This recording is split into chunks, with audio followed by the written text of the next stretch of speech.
mis en examen puis placé en détention dans le cadre de l'affaire Cisserpentin. Le président de la Confédération syndicale dynamique unitaire réfutait jusque présent tout abus de biens social et d'enrichissement personnel dans l'affaire Cisserpentin.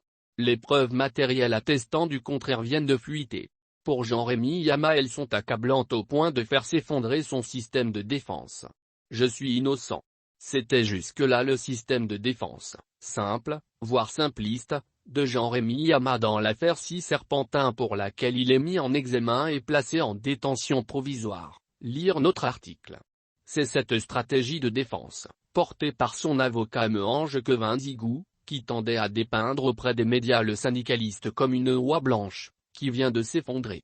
Le syndicaliste, jusqu'à présent, niait dans cette affaire tout enrichissement personnel et abus de biens social.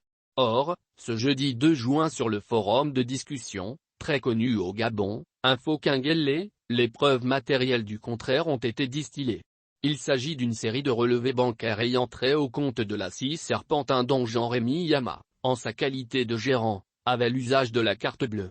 Que font apparaître ces documents qui, vérification faite auprès de 2 sources proches du dossier, sont parfaitement authentiques. D'abord que, contrairement à ce qu'M. Yama soutenait jusqu'à présent, le Trésor public a bien abondé le compte de la Cisserpentin afin que celle-ci remplisse sa mission, la viabilisation du lotissement que l'État avait octroyé aux enseignants-chercheurs.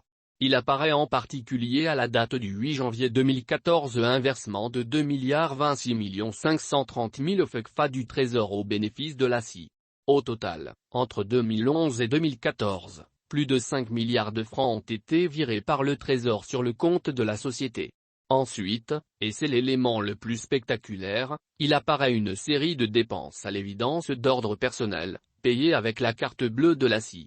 Ces dépenses personnelles, chez Kaby, un magasin de vêtements, à la FNAC, un magasin de musique, et Cetra, ont été faites sur l'avenue des Champs-Élysées à Paris.